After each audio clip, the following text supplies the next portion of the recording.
Hey there. Today I'm joined by Josh to take a look at the Cabal Affiliation as a whole. My name is Nate, and welcome to the Gamers Guild.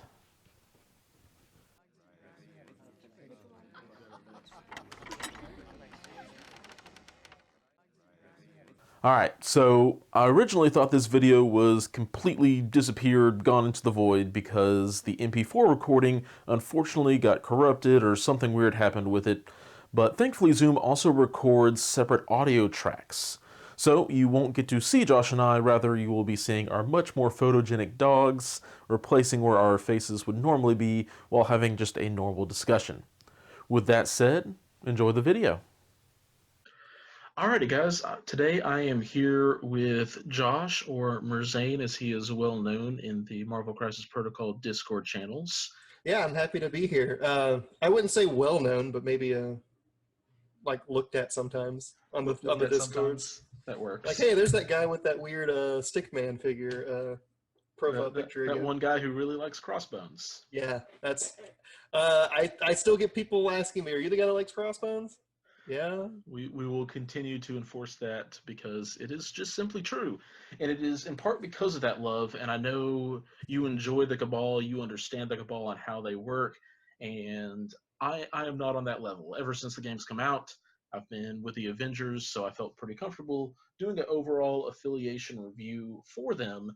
And when it comes to the Cabal, I will just fully admit I am not as knowledgeable. So I decided to bring you on and talk a little bit about the Cabal, what makes them tick, what kind of objectives do they want to line up on, and all that kind of stuff. Yeah, I've liked Cabal since the start. I'm a little out of it right now because new shinies. Uh, Ghost Rider's my favorite character, so I'm in Defenders, and Web Warriors is pretty cool. But I still keep up and think about my Cabal lists pretty frequently, and I keep up with some of the better players like Sploosh that are playing that play Cabal and kind of see what they do and think to myself, oh yeah, that's exactly why you would do it. So I kind of get it at least. Absolutely. So to start, we take a look at Red Skull's leadership ability. And his is pretty straightforward. It is basically whenever a character deals damage from an attack, that character is going to gain 1 power. uh, which is arguably, again, one of the best leadership abilities in the game because it's power gain for something that you usually want to be doing anyway in the form of damaging other characters. So I guess is there any secrets there, any additional value that people can be looking to get out of Red Skull's leadership ability? Um, Typically for me, when I'm looking at utilizing the leadership, I'm looking for people who uh, either want more power for spenders usually, because if I'm going to be doing superpowers, it's probably going to be in Avengers because they get the flat discount. I don't have to work for it. Uh, so like, but I don't get that for spenders. So people like Captain Marvel is one that's kind of actually the opposite. She's the only one with a superpower I look for. Venom is a good example, even though he's not super popular. Modoc, of course, which I'm sure we'll talk about.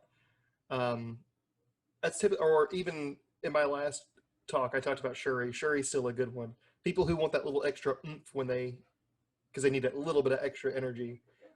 That's who I usually look at to utilize that. Yeah, absolutely. And I do think it's also worth mentioning that any character with like a beam attack or an area attack, each because all of the attacks that end up under the template of the area attack or beam attack are individual attacks, they have a chance at getting that much additional power just from that leadership ability. Yeah, like your visions. I think even Ghost Rider's beam all of a sudden becomes essentially free if you get two people under it and do damage. Uh, and even little things like uh, I don't want to say Modok again, but like Gamora's people like Gamora with an attack that triggers twice, getting spending a power or spending 2 or 3 power, getting to make an attack, getting a power back, making another attack, getting a power back, makes those mid-range spender attacks that hit multiple people get a little bit more value.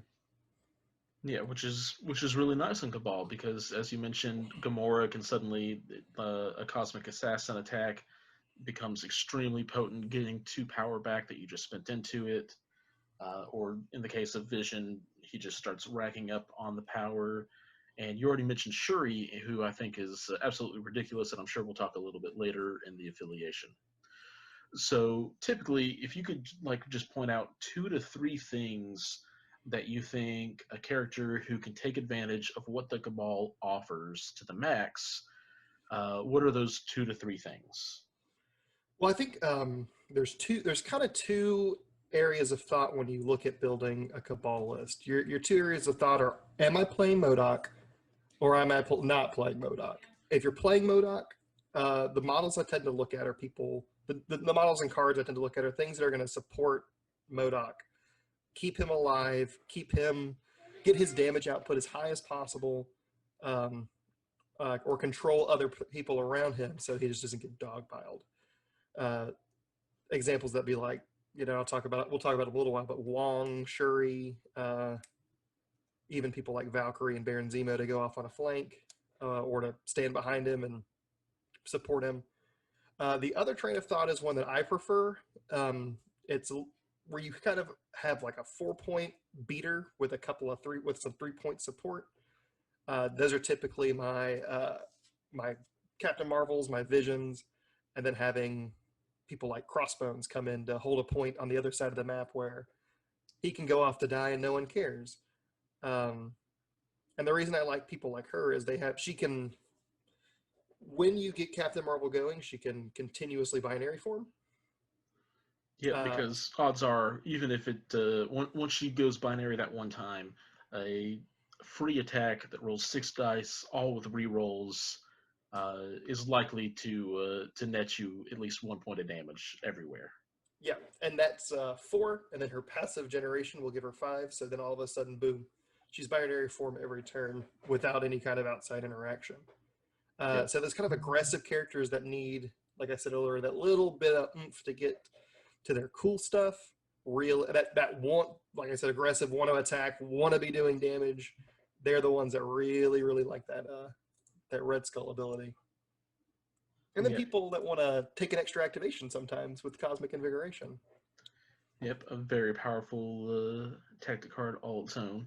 All right, so with those two or I guess 2 thoughts of mind, who are the top 5 honorary Cabal members of the affiliation? I guess you can give me 2 and 3, whichever way you see fit, of breaking that down of the with MODOK and without MODOK party.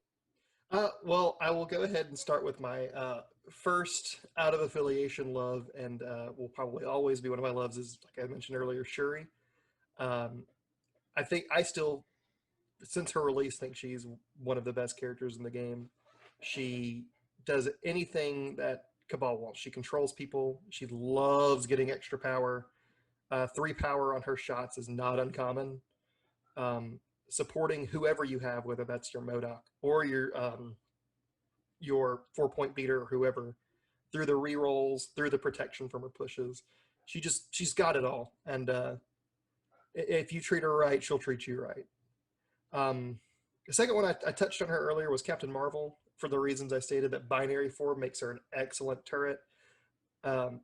She's probably not as good as MODOK, but taking her tends to give you room for other characters, so you're not front loading everything into one person.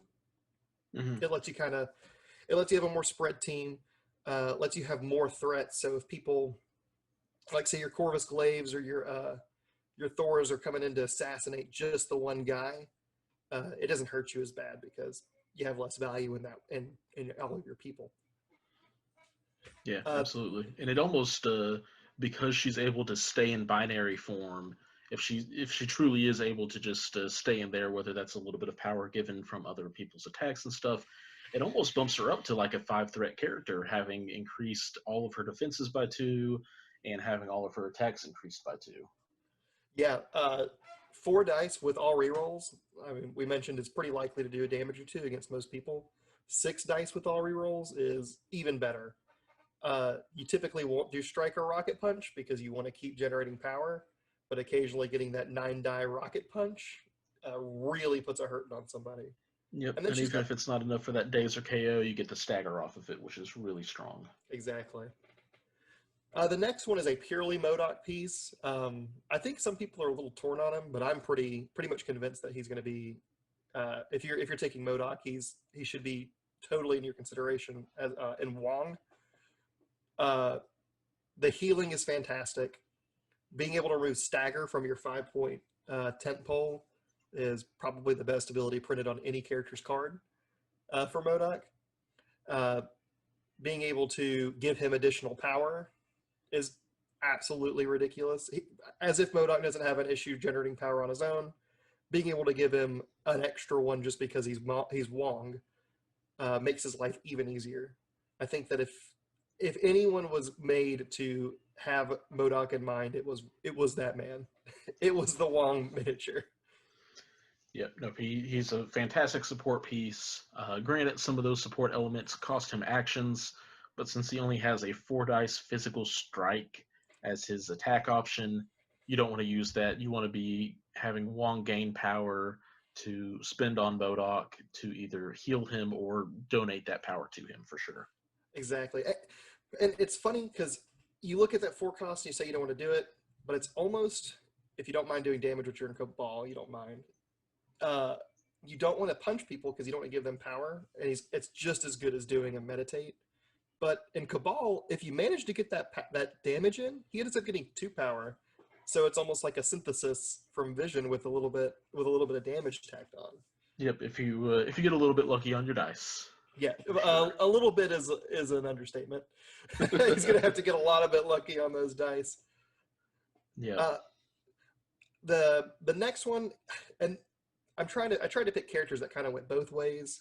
Wong's probably the biggest exception. Valkyrie, of course, is another one.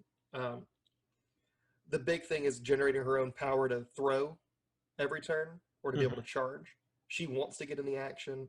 She's pretty tanky at 6 health. 3/3/3 across the board isn't great. It's average, but 6 HP is a big boost. So she's going to be able to get in and stay in usually.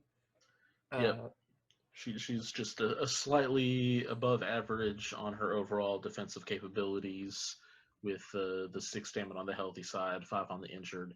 So, but sometimes that 1 point really does make the difference.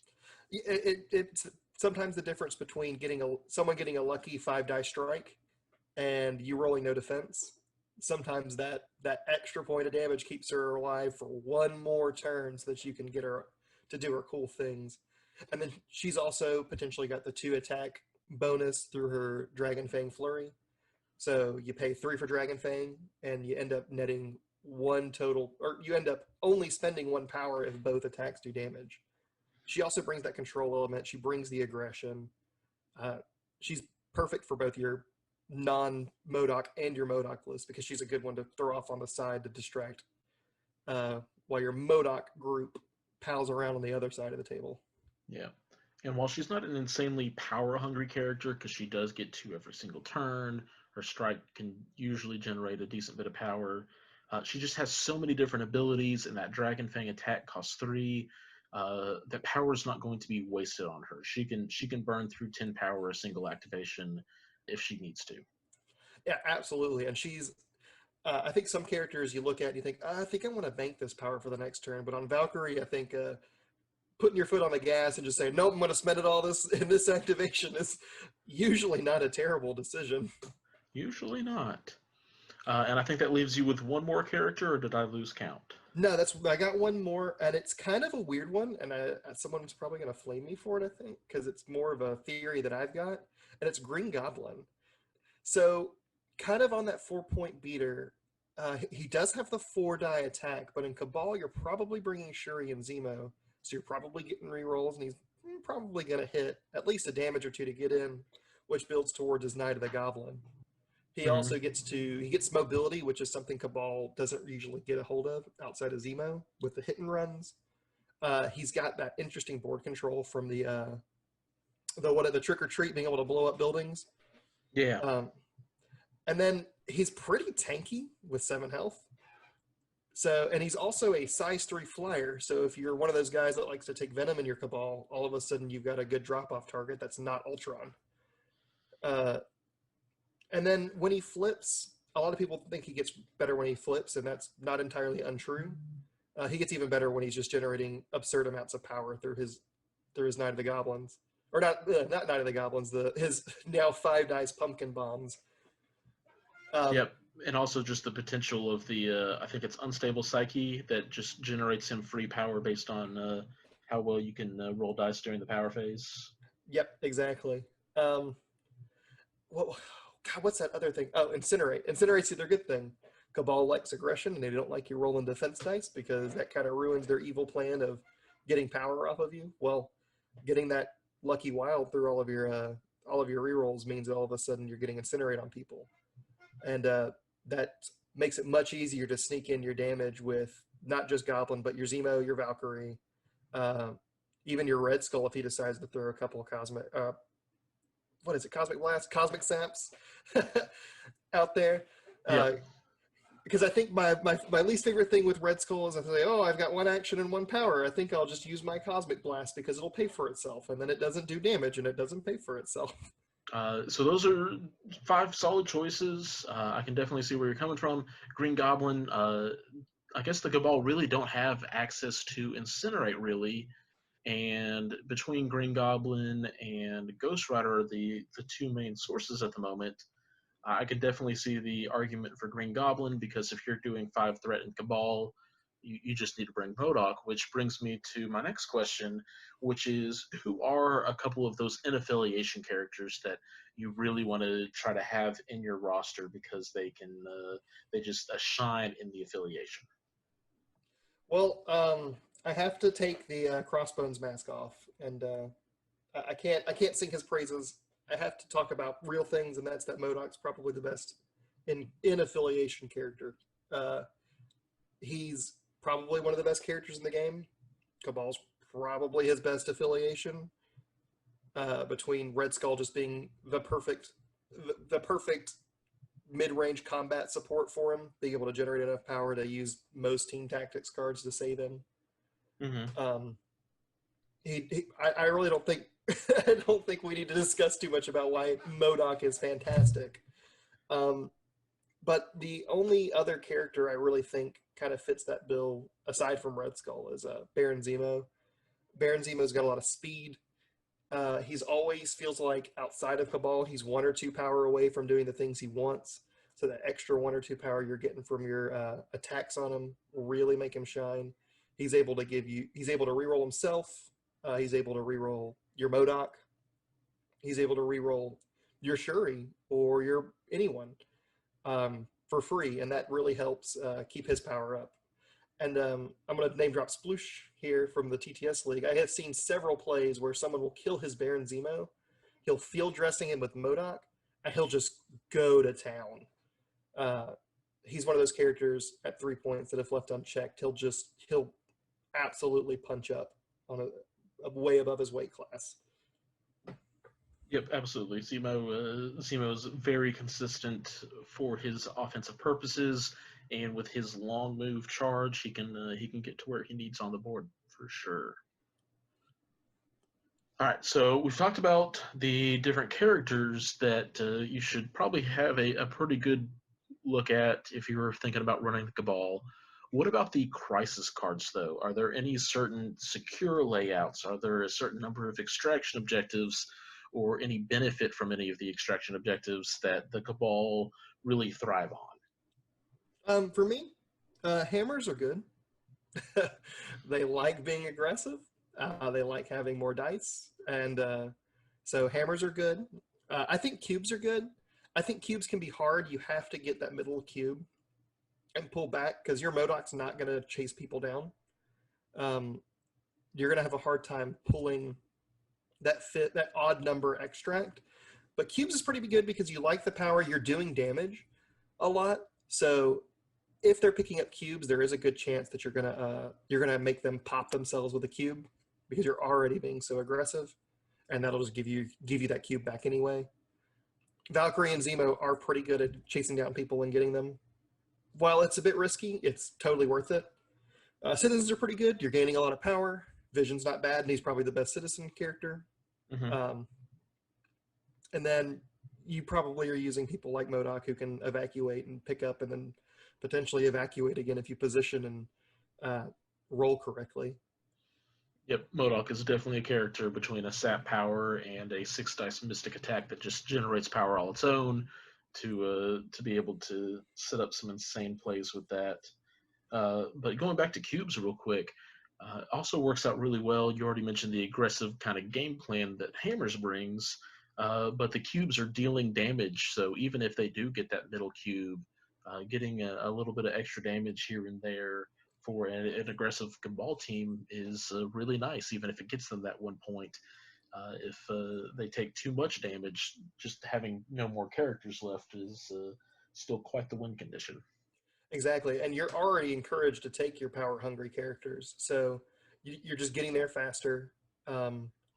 If you're playing MODOK, he obviously has the health to tank it, Mm-hmm. and every cube on him's just gonna pull more attacks on him, which he doesn't mind because he's got so much damage. If you're bringing that Wong, he's gonna help heal. You're definitely taking med pack, probably taking a patch up. So he's a pretty good generator for the cosmic cube pieces. Absolutely. So that was some extractions that are worth looking at. What about the secure objectives? So secures are a little weird, particularly because there's so many Ds, and MODOK does not like D extractions. He does not like being that spread out.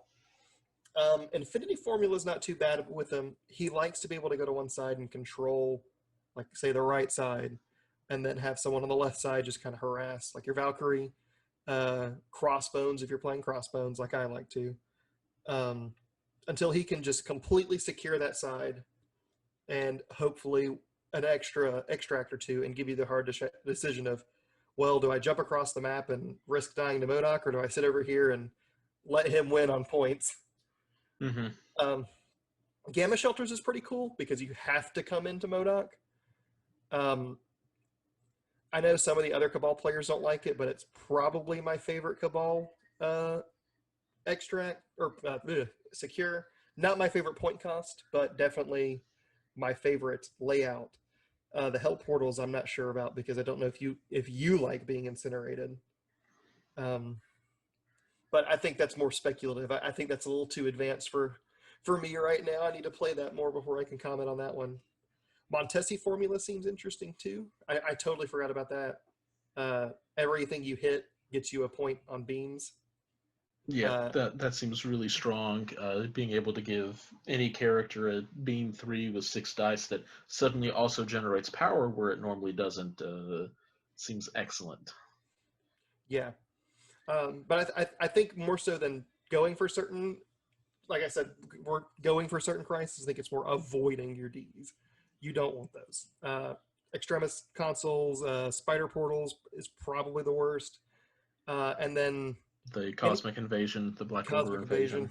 Yeah, especially because that one pushes you, and the spider portal potentially wants to move you if you fail, and Cabal really wants to get stationed somewhere and not move. So having things that effectively stagger them with a move or pushes them a little too close for comfort is a no-no for them. It's also why they don't like spider infected, in my opinion. Yeah.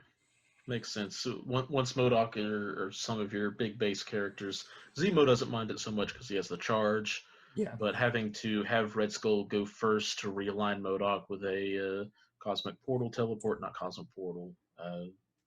Master of the Cube. Master of the Cube. Thank you.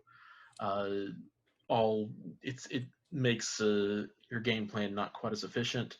And something else that really does kind of affect the ball is they're one of the few affiliations out there that are pretty wide but don't have any 2-threat characters, which is definitely another reason to watch out for those D objectives, because you're going to be, if you're trying to score your back point, you're going to be leaving behind more valuable characters most of the time. Yeah. The lowest you've got is your 2 3-point spare and Zemo and Crossbones. Crossbones isn't bad on a back objective, but he's not going to make it to your middle objective very effectively. And Zemo being off on a side or in the back isn't bad, but he really likes to hang around your MODOK. Give him rerolls if you can do it. Yeah, he's a team player, wants to give rerolls to everybody, and on those spread out objectives, he just becomes a little bit less efficient in that matter. Yeah, exactly. Cool. So that kind of an identified weakness on the secure objectives for the Cabal there. But we do also have 2 affiliated team tactic cards for the Cabal. Both of those came in the core set. It is Dark Reign and Cosmic Invigoration. Let's talk about Dark Reign first because it seems to have been picking up a little bit, but as a whole does not see nearly as much play as Cosmic Invigoration. What are your thoughts on Dark Reign? So I've never liked Dark Reign. Before MODOK, which I mean, he was the first wave, but looking at just the core set for me, which is where a lot of your meat and potatoes from for Cabal comes from, it only affects Ultron and Zemo to any real effect. And Ultron is not good for it, and Zemo effectively has that with his Master Swordsman and his Strategic Genius. It's just kind of redundant to have another reroll mechanic. So what about Killmonger? So I'm gonna get more flame on this than with the Green Goblin comment, but I really don't like Killmonger for anyone. I think he's best in Wakanda, and I don't think he's great in Wakanda personally. And I think that he's probably the best target for Dark Reign, but then he's also bringing Usurp the Throne because it's about the only thing that makes him like super interesting to me. And two cards for one character that I don't feel like is up to snuff compared to MODOK, quite frankly, kind of makes it sad for me. And then Loki doesn't want it. MODOK doesn't want it because he's got his own rerolls. Red Skull's probably not attacking, so he doesn't want it. I think if we see more support in Cabal that can't do those things, or has a better use for it, I think the fact that someone like your Red Skull can pay for it, or your MODOK can pay for it, and let them use it, I think it'll be interesting. I think that's its saving grace. I think we're just waiting for a good character on it. Interesting. I think personally, I think it's a pretty decent card if you need to eliminate one character like a Thanos or somebody who's a little bit harder to take down. And so maybe if we see a big shift where we see a little bit more of these tougher characters to take down, maybe it becomes a little bit more viable. But as you've already mentioned, Baron Zemo already has a way to reroll all of his dice +1. MODOK has a way to reroll all of his dice. You already talked about how valuable Shuri is in the affiliation, being able to provide those extra rerolls. And so at some point, it just becomes redundant and not worthwhile because you've either rolled everything you need to, or you've got skulls that are hampering whatever you're trying to do. Exactly. I think if you wanted to go for an aggressive Web Warriors build, I think if Dark Reign was allowed in there, that would be pretty sick because then you could reroll those skulls and stuff. But I just, like I said, I feel like we're waiting for the right character in Cabal. I'm not sure who it would be or what it would look like. It's not that it's a bad card. It's just it doesn't have the person attached to it yet that's going to matter, in my opinion. Of course, it's obviously I've seen more people use it, and I don't think that's necessarily a bad decision. It doesn't ever make my 8 for the reasons I talked about. That's fair. So let's talk about the more popular tactic card, Cosmic Invigoration. This one, you have to have Red Skull. It is also Cabal affiliated. That way you can't have this ability outside of the Cabal, which is probably a really good thing. Red Skull pays 3 power, targets somebody within range 2 of him, and you get to remove the activation token from them. You roll a couple dice. That character has a pretty decent chance of taking 1 or 2 damage, but then they get a full additional activation. Yeah, it's a little different. It's 2 power on each character, and yeah, it's so good on your tentpole characters. The one important thing is it doesn't have to be used on a Cabal character, which is why I think it edges out over Dark Reign. So your Captain Marvels, your Oh God, who else? I just had it in my head. Your Thanos, if you want to play Thanos, I guess, because he's on my desk and that's who I'm looking at. Your Green Goblin, even Shuri. Sometimes, if you want to throw a bunch of pushes around, uh, they can get that double activation in one turn. You can also do it. You can sneak activations. You can do like uh, after your if you've activated all of your characters or they've been dazed, and your opponent passes to you or ends their turn and they still have characters, you can cosmic invigorate and sneak an activation that they may not have been expecting. Um, it's it's got another little bit of competition in the all you got card, which all you got costs 4 and then dazes or KOs the character. And if it tells you how powerful that ability is that they feel like outside of Cabal, it needs to be dazed. It needs to daze or KO you. It should give you everything you need to know to how powerful that ability can be. When you can use it anytime you want, not just after an activation, and Mm-hmm. on any one you want, uh, without that negative. Yep, and it's not a card that has to be played during a character's activation or anything like that. So it really is something that you can sneak out. Where, hey, it just so happens Red Skull is standing 2 away from fill in the blank character.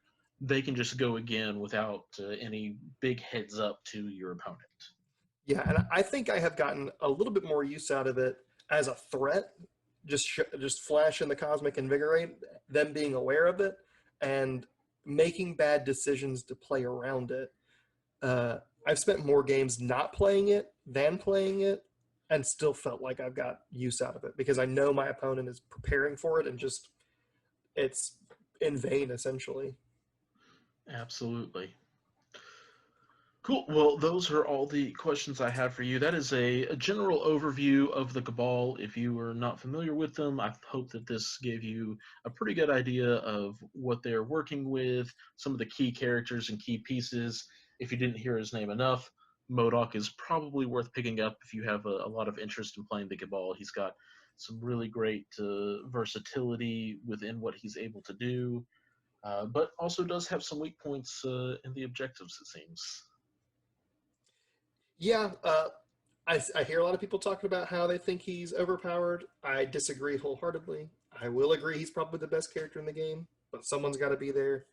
And I think it's just a matter of time with characters like Corvus uh, and other characters that are pretty good at killing single target uh, tent poles. I think he'll start getting kind of reined in. Um, I think it's just a matter of time. I think that AMG is far ahead of us in terms of what's coming down the pipeline, and I think he's been accounted for at least somewhere. Yeah, we'll see if maybe Wolverine can't come and pop some claws into him here in a little bit. Or Magneto. Oh, Magneto. Magneto would be a fun one as well.